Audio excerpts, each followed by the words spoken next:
कहानी एक ऐसे घर से जहां शादी का माहौल है, लेकिन टेंशन और शांति इतनी कि शादी का घर किसी जंग के मैदान जैसा दिख रहा था। अरे जैसा मर्जी डेकोरेशन कर दो, पैसों की चिंता मत करो। इतना पैसा जब लड़के वालों को दे दिया तो फूल वालों को देने में मुझे क्या दिक्कत है? अरे धीरे बोलो ना, साफ लग रहा है कि फ्रस्ट्रेटेड हो।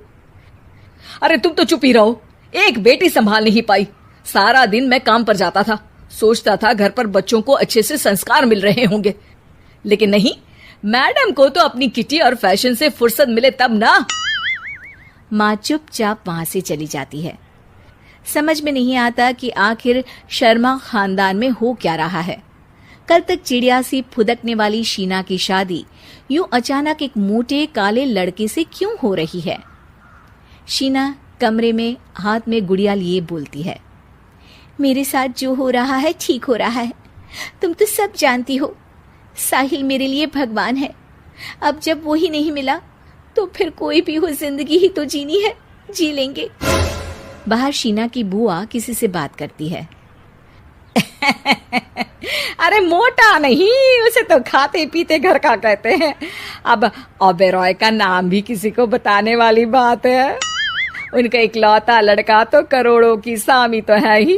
अरे हमारी शीना बिटिया तो रानी बनेगी, रानी। इन सब के बीच कहीं कोने पर शीना हाथ में मेहंदी सजाए बैठी थी और आंखों में आंसू सजाए। और वो समय भी आ जाता है जब शीना मंडप के नीचे हाथ में वरमाला लिए खड़ी होती है, लेकिन तभी अफरा तफरी मच जाती है। कोई कहता है, अरे लड़के की माँ को हार्ट अटैक आ गया। अरे अच्छी खासी थी, कैसे हो गया? अरे कहते हैं ना, किसी किसी लड़की के पैर अच्छे नहीं होते। हो सकता है कि मनहूस है ये लड़की। शीना पास खड़ी सब सुन रही थी। फिर शीना अपने कमरे में आ जाती है। शादी ये कहकर नहीं होती कि लड़की मनहूस है। अब लगातार शीना के लिए लड़के देखने आते, लेकिन आस पड़ोस या किसी के कहने पर शादी हर बार टूट जाती।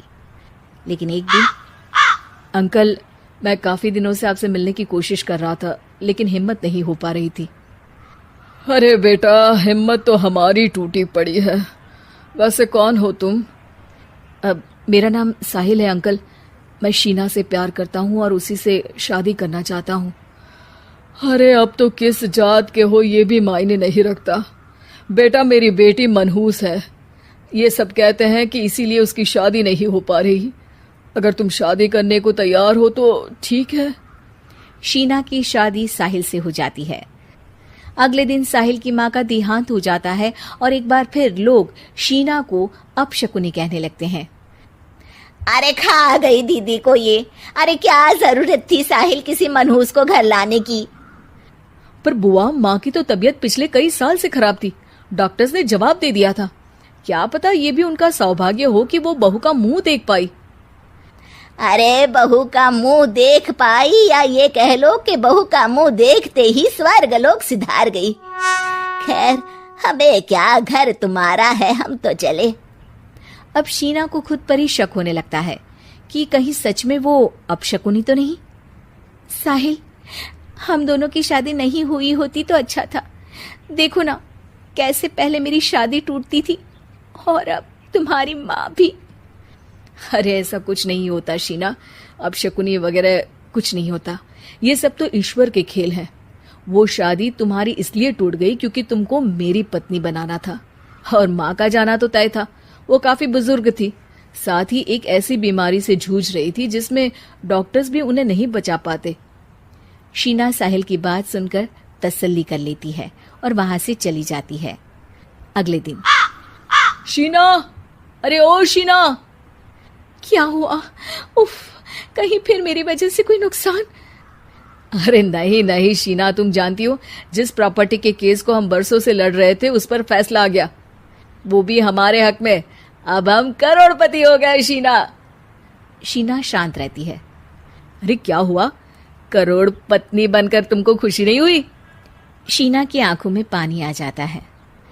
चलिए जी, कुछ तो अच्छा हुआ मेरी जिंदगी में आकर आपके साथ। साहिल शीना को गले लगाकर कहता है, मेरी नई नौकरी भी तुम्हारे ही आने से लगी। ये प्रॉपर्टी का केस जीता। सब कुछ तो तुम्हारे आने के बाद ही हुआ, फिर तुम मनहूस कैसे? ये सुनकर शीना खुश हो जाती है।